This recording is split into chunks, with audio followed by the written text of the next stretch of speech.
मेरे इस ज्योतिषी चैनल पर सभी दर्शकों का स्वागत है। आज का विषय है राहु केतु और राजयोग।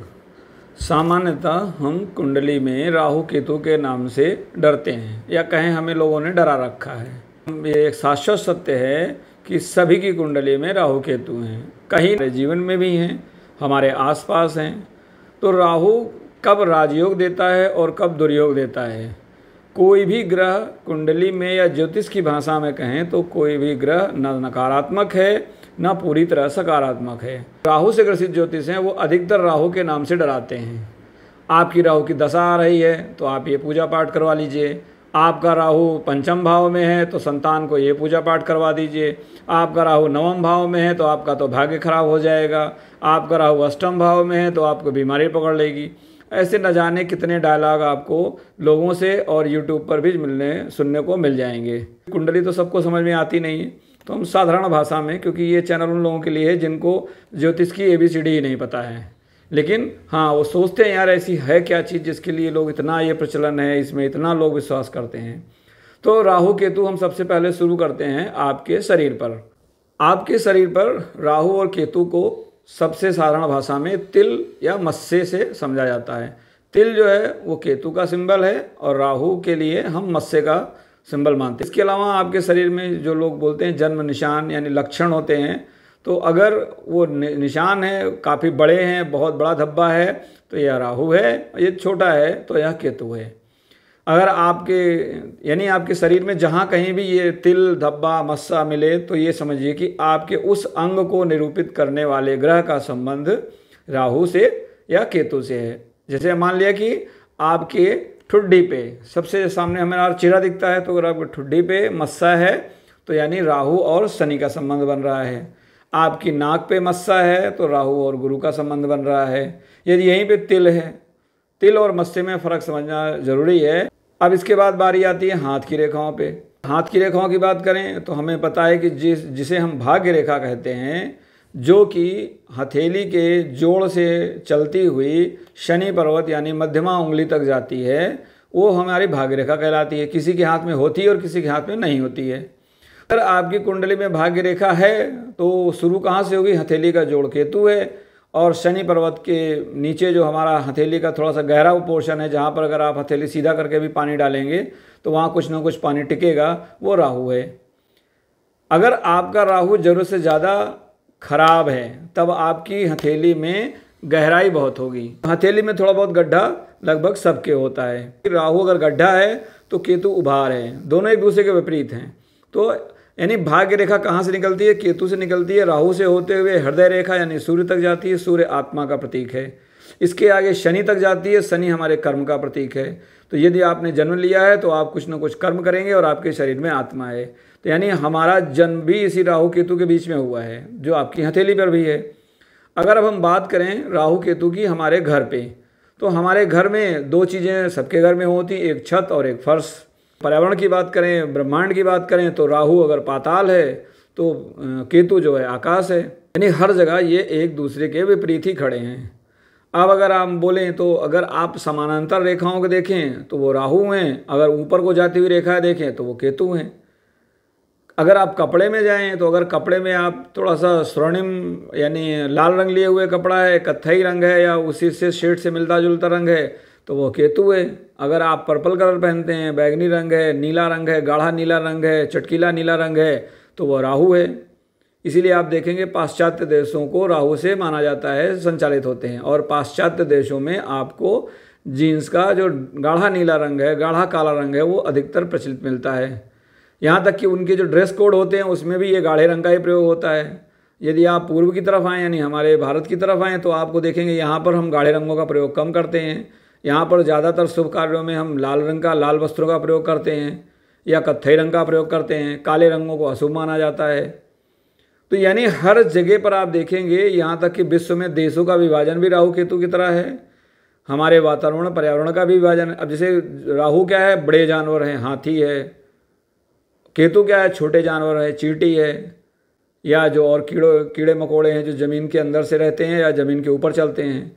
राहु सरीसृप है। सरीसृप का मतलब जो ज़मीन पे रेंग के चलने वाले बड़े जानवर हैं। लेकिन केतु शरीर वो जानवर जो ज़मीन पर चलते हैं लेकिन रेंग के चलते हैं पर छोटे होते हैं। और हमेशा आप देखेंगे कि जो जानवर बड़ा होगा उसका छोटा जानवर दुश्मन होता है, यानी राहु केतु यहाँ अगेन एक दूसरे के विपरीत हैं। तो अगर गाड़ियों में बात करें तो छोटी गाड़ियाँ केतु हैं, तो बड़ी गाड़ियाँ राहु हैं। अगर हम बात करें राहु केतु की अंक शास्त्र में, तो अंक में हमारे यहाँ एक महालक्ष्मी यंत्र बनाया जाता है। महालक्ष्मी यंत्र में ये टोटल 9 अंकों का होता है, 9 ग्रह होते हैं। तो महालक्ष्मी यंत्र में 9 ग्रहों का प्रयोग होता है, 9 ग्रहों के एक अलग अलग अंक दिए गए हैं। चाइनीज़ में इसे लो सुग्रिड कहते हैं। महालक्ष्मी क्या है? संतोष है, धन धान्य है। धन का मतलब ये नहीं कि आपके घर में बैंक में तिजोरी भर के रखी है। आप देखेंगे बहुत लोगों के पास बहुत पैसा है लेकिन बेचारों को उसको यूज करने का टाइम ही नहीं है। पैसे कमाते उनकी ज़िंदगी ख़त्म हो जाती है जब सारा पैसा हॉस्पिटल वाले लेके जाते हैं, या कहीं ऐसा मामला फंस जाता है कि वकील साहब लेके चले जाते हैं। धन धान्य संपन्नता का मतलब है कि आप कमा भी रहे हैं और उसको खा भी रहे हैं, भोग रहे हैं, तो ये धन धान्य पॉजिटिव है। अब अंक शास्त्र में अगर हम बात करें यानी महालक्ष्मी यंत्र की, तो वहाँ पर जो पहली लाइन होती है वो होती है 4, 9 और 2 की। 4 नंबर राहु का है, 9 नंबर मंगल का है और 2 नंबर चंद्रमा का है। उसके ठीक नीचे अगर देखिए जो दूसरी बाईं तरफ की लाइन होती है तो वहाँ पर 4 है, 3 है और 8 है। 3 नंबर गुरु का है, 8 नंबर शनि का है। मध्य में आता है 5 नंबर जो बुध का है। और तीसरी लाइन अगर देखें तो वो आती है 2, 7 और 6 की। 2 जो है चंद्रमा है, 7 केतु है और 6 शुक्र है। आप देखें तो मध्य में कौन सा अंक आ रहा है? 5 अंक। 5 अंक को बुध का माना गया है। बुध क्या है? बच्चा है, निश्चल है, उसे जो खींचेगा उसी की तरफ चला जाएगा। तो यानी ये बुध क्या है हमारे शरीर में? हमारा विचार है। अब विचार आपके किधर जा रहे हैं? राहु की तरफ जा रहे हैं, शनि की तरफ जा रहे हैं, गुरु की तरफ जा रहे हैं, केतु की तरफ जा रहे हैं, चंद्रमा की तरफ जा रहे हैं। ये बताएगा कि आपकी जन्मतिथि में अंक कौन कौन से हैं।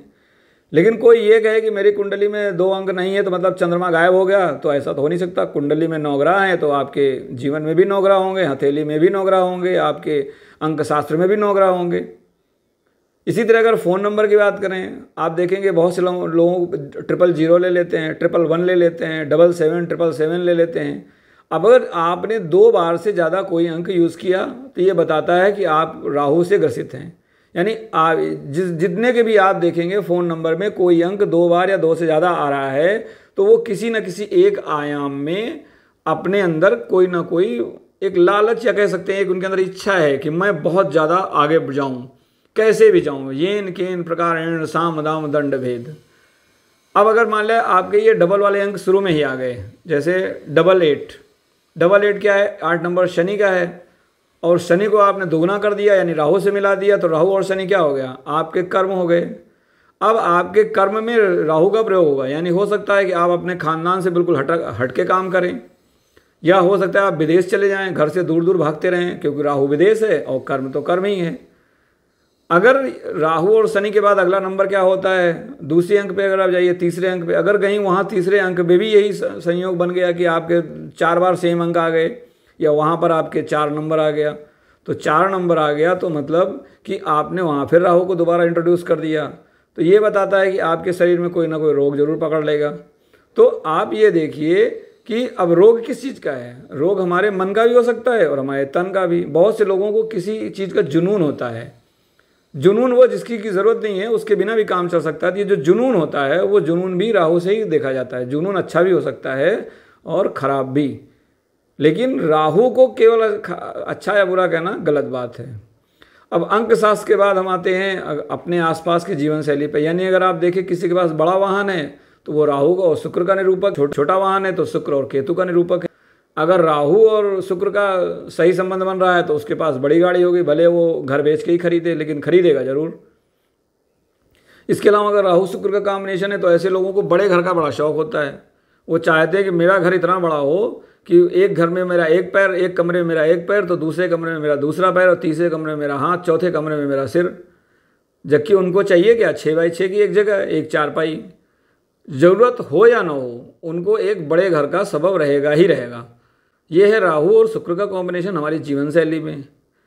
अगर हम राहु और शुक्र को अपने आहार विचार में देखें तो जो आदमी जल्दी खाते हैं, बड़ा बड़ा कौर खाते हैं, बस उनको लगता है कि अभी तो बस जल्दी खा लो, नहीं तो पता नहीं खाना मिलेगा कि नहीं मिलेगा, भले उनके पास पूरा दिन खाली पड़ा है। लेकिन नहीं, उनको लग रहा है कि नहीं अभी जो जो सामने है उसको फटाफट, यानी अगर उनको कहीं पैसा मिल रहा है तो वो सोचेंगे बस फटाफट आ जाए, अभी मैंने दिया और 2 दिन बाद मेरे को पेमेंट मिल जाए। ये राहु का प्रभाव होता है। तो राहु का मतलब क्या है? जल्दबाजी है। राहु का मतलब क्या है? लालच है। राहु का मतलब क्या है? भ्रम है। अरे ये हमारा भ्रम ही है कि एक बड़ा घर ले लेंगे तो हमारी शान शौकत बढ़ जाएगी। भाई आपका घर बाहर से लोग देखेंगे, लेकिन उनके ये कहने से कि आपका घर बड़ा अच्छा है तो क्या आपको क्या मिल रहा है? केवल मन में एक तृप्ति मिल रही कि हाँ लोग बोलते भाई इसके पास बड़ा घर है, लेकिन उस बड़े घर को मेंटेन करने का प्रेशर तो आपके दिमाग पे है। झाड़ू पोछा तो आपको ही करवाना है, पेंटिंग डेंटिंग तो आपको करवाना है कि वो जिसने बोला कि बड़ा अच्छा घर है वो आपको दे के जाएगा। हाँ, अगर आपको ज़रूरत है, आपके घर में सदस्य हैं तो आप बड़ा घर बनवाइए। अगर ऐसी सोच है तो यानी आपने केतु को बैलेंस कर लिया, यानी राहु के साथ आप केतु को भी ले आए। केतु क्या है? जो ज़रूरत है उसी को हम केतु बोलते हैं। केतु नियत है, आप किसी काम को किस नियत से कर रहे हैं यही पहचानना केतु है। वो नकारात्मक नहीं है। राहु के तरीके में जो आप नियत लगा रहे हैं, यानी राहु के तरीके में जो आप केतु को डाल रहे हैं, वो है राहु का नकारात्मक या सकारात्मक पहलू। और क्योंकि ये दोनों एक दूसरे के सामने रहते हैं तो आप इनको चाहें तो भी हटा नहीं सकते, ये रहेंगे तो साथ ही साथ। और जब एक डोर खींचेंगे तो दूसरी डोर भी खींचेगी। अब मान लिया यहाँ तक तो हमने बता दिया कि राहु अच्छा और बुरा क्या है। अब राहु को राजयोग अगर देना है तो राहु को राजयोग कैसे मिलेगा?